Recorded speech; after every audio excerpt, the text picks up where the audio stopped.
Oui, merci beaucoup, Sornasi. Je pense que le président, vraiment, ça a été exceptionnel. Oui. Moi, je dis d'abord, on félicite le président de la République, M. Bassirou Diomaye Diakhar Faye, et son premier ministre. Moi, si je vois d'abord que rien que le boulevard Général de Gaulle a été battu au nom de Mamoudou Dia.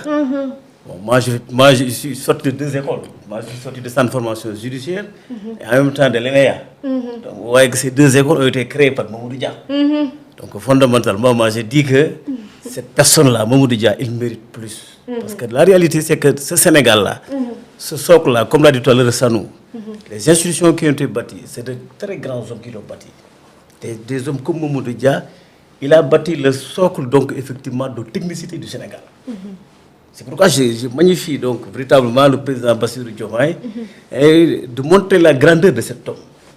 C'est vrai, parce que beaucoup disent que si on l'avait suivi, on n'en serait pas là. Oui. On serait très développé, on serait dans d'autres sphères. Mais féliciter le président, parce que bien sûr, hier on a suivi, parce que d'abord le président a fait ce qu'on appelle une évaluation, donc en état des lieux. Et on a vu avec la problématique des finances, le rapport qui est sorti, qui a montré le manque de sérieux des anciennes autorités qui étaient là. Véritablement, il y a aussi le problème donc, du foncier. On a vu que véritablement, c'était le bradage du foncier. C'est d'où qu'on est qui sa morom. ñoo bokk koñ ñoo bokk kii ku nekk joxe mais nee na nag maire yi ñoo ëpp ñuy joxe suuf yéen genre. Non, vous savez, les maires, ce qu'on leur reproche, en fait, peut-être pas les maires donc de ville, ou bien les maires qui sont dans les zones urbaines.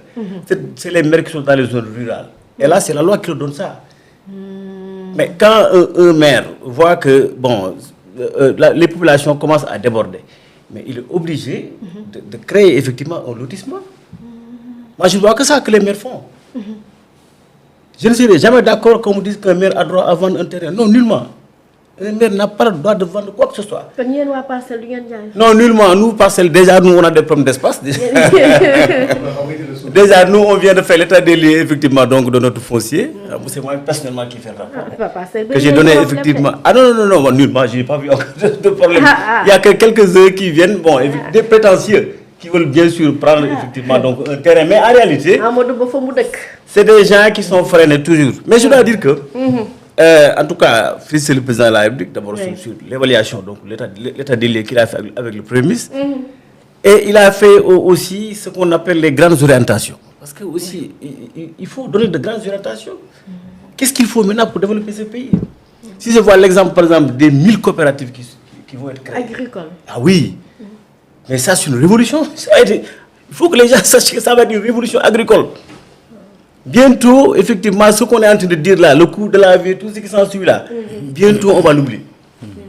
Et ça, c'était ce projet-là, moi je dis bien que c'est ce que Mamoudou Dia voulait faire. Nous qui sommes sortis de l'ENEA là, ce qu'on nous dit que le président Mamoudou Dia, ce qu'il voulait faire. Aujourd'hui, si on l'avait suivi, on n'en serait pas là. Alors, il y a encore, effectivement, donc il a annoncé de grandes mesures. Mais monsieur le maire, Mamoudou Dia ci ay jamono mooy coopérative agricole bi da ko jéemoon mu échoué ndax da nga am njortees bu rafet ci tandem bii nii ci seen taxawaay ci boobu lay coopérative. wax dëgg yàlla am naa ci njortees bu rafet parce que bon y en a qui disent qu'il avait échoué. Mais pour nous les experts qui sont sortis des grandes écoles, pour nous il n'a pas échoué.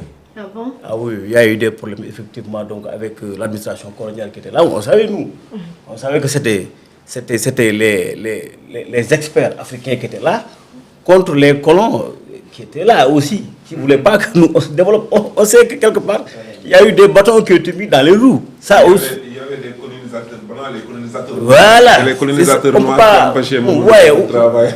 Nous, on n'aime pas trop rentrer dans le détail de tout ça. Parce qu'en réalité, il y a beaucoup de choses qui sont passées. Parce que c'était les nouveaux Africains qui venaient de s'affranchir, qui venaient véritablement de mettre effectivement des jalons, contre maintenant ceux qui étaient là, qui ne voulaient pas que les Africains là se réveillent, qui voulaient continuer à maintenir effectivement donc véritablement donc la dominance française européenne, tout ça quoi, ça on le savait. Mais je dois magnifier toujours les grandes mesures prises par rapport effectivement aux assises de la justice, le projet de loi sur la Cour constitutionnelle, là aussi c'est bien. Parce que bien sûr, beaucoup théorisent, hein, on se dit qu'il est temps qu'on mette en place une cour constitutionnelle. Bien sûr, la révision de la Constitution, il y a un projet de loi sur la révision de la Constitution, là aussi c'est bien. Bon, bien sûr, le Conseil supérieur de la magistrature qui a beaucoup de salive, donc les gens en ont tellement parlé. Mais bon, que le président de la République devrait continuer à siéger, ne devrait pas. Bon, pour moi, je dis que le président de la République doit continuer à siéger. Moi, je vous dis tout de suite que moi, je suis un officier de justice, je suis là-bas. Mais pourquoi il doit siéger là-bas, le président de la République? Bon, est-ce que les magistrats, entre eux, ils peuvent s'auto-administrer? Ça, c'est la grande question. Voilà. Est-ce que si on laisse les magistrats à eux seuls, ils pourront s'auto-administrer? C'est ça la réalité. Mais la présence du président de la République, moi je dis que c'est une importance capitale. Est-ce que quand tu as arbitre c'est ça, le président de la République sera là à arbitrer et à réguler. Parce qu'en réalité, dans tous les secteurs, on sait, entre le journaliste, qui est le meilleur journaliste? Est-ce que le correct peut bien effectivement administrer? Est-ce que le correct n'est pas en train d'être... Mais monsieur le maire, sama njaboot gi nee na nga wax wolof de internet yi. nee na de ñu ngi insister ci nga wax wolof bu ko defee ñoom ñu gën a mën a comprendre. Donc Isoli Madiop Ndiaye jottali naa ko. waaw maa ngi jégalu ci loolu. donc ñu wax ci wolof. dañuy wax rek ne taxawaayu président de la République ci biir conseil supérieur de magistrature. man damay wax ni président dafa war a ne. parce que am na loo xam ni ñoom magistrat seen bopp xam nañu ko. dañuy am ay quelques problèmes mooy que ni pour ñu mën a ñoom seen jëm bopp pour ñu mën a bon. attendre seen biir lijjanti seen biir. dafay dafa bëri problème trop. waaw dafay xaw a complexe tuuti. voilà man pour man dama jàpp ni daal président ne fa. am na solo. waaw il pourra. Parce que xam nga ay magistrats du siège boo leen di affecté ak boo leen di dindi du lu yomb. mais monsieur le maire xam nga loolu campagne électorale yi promesse campagne la en plus sénégalais yu bëri dañoo jàpp ni tey bu fi le président de la république dese day tax rek justice bi du indépendant. non man de wóolu naa ñi fi nekk. ne xam nga li tax ma gën a sawar ci ñoom mooy. dama gis ci ñoom justesse. xam nga ñun bëri na si ñun ñoo xam ni ay politiciens lañu. mais ñi duñu ay politiciens attention hein. Tantôt Diomaye et Sonko ils sont plus des gens de l'administration. Ils sont au cœur de l'administration. loolu gars yi xamul c'est des gens yoo xam ni.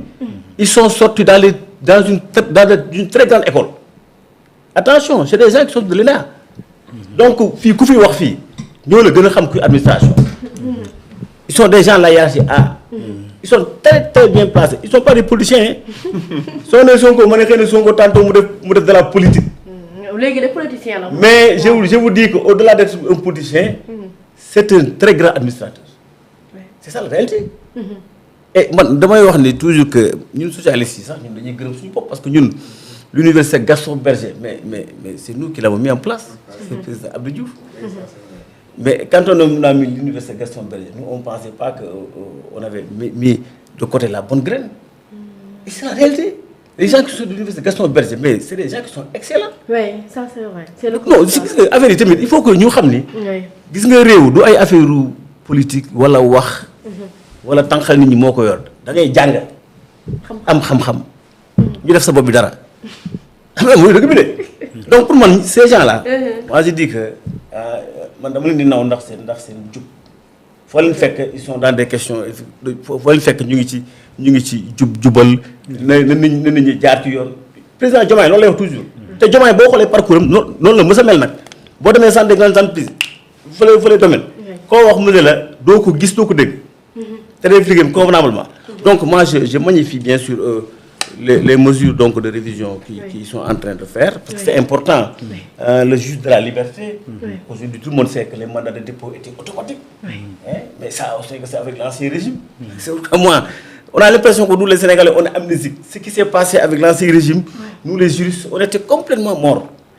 On a vu nous ici la constitution modifiée, on a vu des codes modifiés. Fan ngeen nekkoon? Non, on était là. Mais quand un régime est et bu nekkee régime moom mooy législateur. waaw moo la ëpp député à l'Assemblée nationale. waaw Assemblée nationale mooy législateur Assemblée nationale mooy tëgg loi yi. mooy defar loi yi. mais ñoom bu ñu la ëppee doole foofu jàppal loi yi di ko modifier nu leen neexee. ñëw indil ñu ko di ko indil effectivement donc juge ak yooyu. attention mënoo wax juge dara de. ñoom ñoo tëgg seen loi. dem nañu ba naan effectivement le tailleur de la république. jamonoy Macky Sall ci la ñu gis ni dañu mais man dama toog yàgg ma ne est-ce que nit ñi seen xel a ngi fi quoi. jamonoy Macky Sall la ñu gis ni constitution modifiée le code électoral pénalisé. pénalisé. ba tey juriste yi la ne fan ngeen nekkoon. ah non on était là mais bu nekkee ne yow tu n'es pas décideur parce que yow yaa ngi ci côté bi de. mais ñoom ñooy décideur. c'est un ministre qui est ministre de la justice qui est au côté du président bi qui est un grand tailleur. c'est des députés qui sont là ay députés yu ne fii yoo xam ne bu leen président ne acca on vote amul gëm la ñëpp ay voté ku voté wul ñu war a président ne la yu tax voté woo ça du mu honnêteté la daal maintenant li xew tey c'est exceptionnel ñii bëgg a jël si teg ko ci temps bi ñu waxtaanee ko mais jamono ba amul woon loolu amul woon de Macky Sall dafay gis nga li mu sa lu koy wax Amadou Ba def sax man dama si di que ne Amadou a été formidable un député qui va devant le média pour expliquer waaw ñoom bi ñu seen loi yi modifié code électoral kan moo fa demoon kan moo expliqué kenn ci ñoom expliqué wul. monsieur le maire ñu donc ngi le débat est intéressant. c'est bon ate continuer poursuivre foofu noonu son bi lan doon wax mais finalement defaraat nañ ko dañu yéex a gis sax commentaire yi mais sama technicien yi dañoo xarañ macha allah ba tax na ñoom vite fait bien fait rek maam Cheikh détecté na ko ba defaraat ko ate mi ngi continuer. waaw poursuivre loolu la c'est-à-dire que vraiment ñu wax ni Amadou Ba. li mu def. jamonoy Macky Sall loolu amul woon. waaw dañuy defar seen texte du ñëw tëgg seen texte. jël texte bi yóbbu ko conseil des ministres. rek mu dem assemblée nationale. bu ñu koy voté ak buy génn ñun juriste duñ ko yëg. da ngay xëy rek gars yi tegal disposition bi nga ne bii ban disposition la nga ñëw jël ñu indi le projet de loi bi. après mu nekk une loi mais écoutez dès l'instant bu c'est voté c'est une loi. ñun ñu xool gis ni voilà et c'est les conséquences ku nekk toog di xoolee.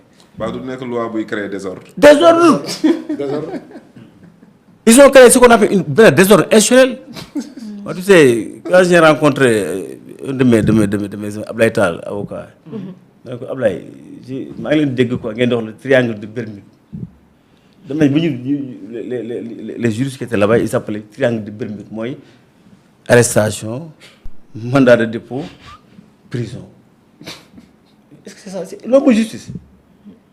Non.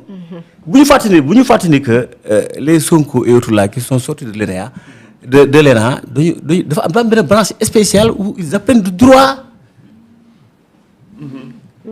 Ils apprennent du droit. Gars yi bu ñu yow c'est pas parce que tu es devenu tu es avocat ou tu es juge ou tu es tel, tu es dans la branche de la justice que tu connais mieux le droit que les autres. Déedéet bul juum de attention. Bul juum. ma li ma naqari rek mooy dama yàgg wax ni ñoom seen taxi bi ñu jël ci ñoom seen taxi bi ñu jëloon mooy seen taxi bu ñuy tàmm di wax suñu tribunaux yi ñun mooy les lois c'est les hommes qui la font mais c'est les hommes qui la défont ñoom dañoo jàppal loi yi di dindi di defar nu mu leen neexee nag nu mu leen neexee te alors que loi du lu ñuy defar d'un seul coup ak di ko dindi on a dit que la loi doit être effectivement générale partagé mais doo jël loi rek tëgg ko nii d'un seul coup di ko teg la moo dindi Khalifa Sall la moo bloqué Karim Wade tout ça kan moo ko def mais c'est le Manitou c'était Macky Sall c'est lui-même personnellement. ñoo far koo xamante ni mosul respecter loi. voilà donc c'est évident. le juge de la liberté. oui. manifestation simplement manifestation ñu arrêté la téye la fa ay fan pareeguloo ñu defeeral la nga ñëw ñu yóbbu la c'est le juge d'instruction.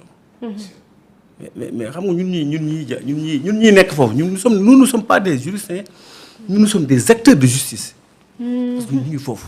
waaw nga jël nit ki rek jàpp ko yóbbu ko instruction mooy yow sa dossier da ngay toog ñu càmbar dossier bi loo xam ne flagrant délit la quoi. loolu fi xewoon. voilà loolu nag vraiment moi je magnifie véritablement les assises de la justice Oui. et les innovations qui vont être faites. Et ce sera des innovations yoo xam ni bu ëllëgee kenn du am droit jalgati yoon parce que jalgati yoon nag du doon ci def infraction bi rek de mais kii nga xam ne mooy doxal yoon tam moom tamit warul jalgati yoon parce que kii doxal yoon ah bu nekkee ne yow da nga outrepasser tes pouvoirs y en a qui l'ont fait booboo gën a grave. bi moom yooyu yëpp dafa xew yooyu yëpp dafa amoon jamono yi nekkoon fële yooyu moo fi xewoon ah nga teg ni xam nga buñ la jël rek peuple bi de par monsieur le président de la République nommé la nga teg ni yow lu la neex def lu la neex déedéet moi j'ai à un moment donné j'ai même dit à certains déposer des plaintes contre tel ou tel parce que ñoom tam ñoo war a atte xëy na duñu leen atte ci attekaay yu ordinaire yi mais am na fu ñu leen atte ci kaw bu dee France wala yeneen dëkk la dañ lay atte dégradé la mais ce qui s'est passé dans l'autre régime man vraiment bëgguma du ci delluwaat mais li may wax rek mooy on félicite monsieur le président de la République vraiment sur ces grandes mesures yii di ñëw wax dëgg yàlla on le salue on le félicite on les encourage on leur dit qu'ils sont sur la bonne voie fi ñu tegu foofu la nañu continuer et le bon droit va se faire au Sénégal bien sûr maa ngi dégg ñuy attaquer un peu le ministre de la Justice il faut faire très attention parce que kooku ñu nag moom ñoo nekkandoo woon tribunal ñu xam ko mu nekk nit quelqu'un qui a de la probité Ousmane Diagne ko xam-xam ni kenn du ko def loolu mu nangul def boo ko tegul ci yoon non déedéet non ça passe pas on l'a dit le temps de la justice n'est pas le temps des autres affaire yoon dafa xaw a sew nit booy atte wala nit boo xam da nga ko war a teg ci yoon da ngay xool lan la kayit yi wax doo ñëw rek patamee ko noonu waaw ak nag lu fu mu mënti fort parce que nag attention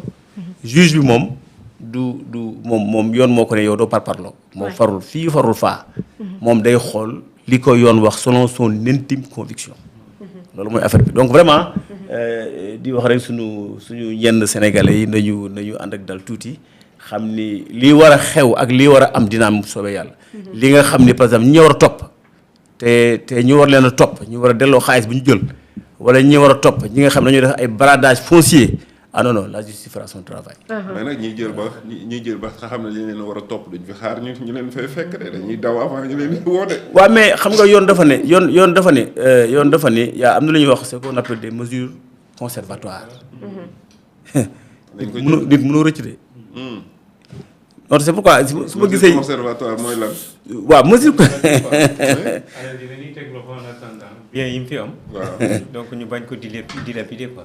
d'accord mooy ay mesures conservatoires. voilà donc. est-ce que mënuñu def mesure conservatoire yéen bu leen génn dëkk bi fii parce que dañ leen di. mën na ne mën na ne. bu leen génn parce que. bu ñu soupçonné ne. juge bi moo koy ordonné. waaw pour ne pas compromettre ay liberté nit ki aussi. donc dañ koy bàyyi mu dem parce que am na sañ-sañ bi. mais comme ni muy waxee mesure conservatoire mën na am maanaam li mu fi bàyyi. ak li nekk bitim réew ñu fexe ba teg si loxo. en attendant dossier bi. voilà yooyu am na solo loolu. moo tax ma ne gars yi. balaa may ñëw si jaww ji léegi monsieur le juriste. waaw si réforme en profondeur yi mu doon conseil supérieur de la magistrature. xam nga ñu bëri di wax ne président.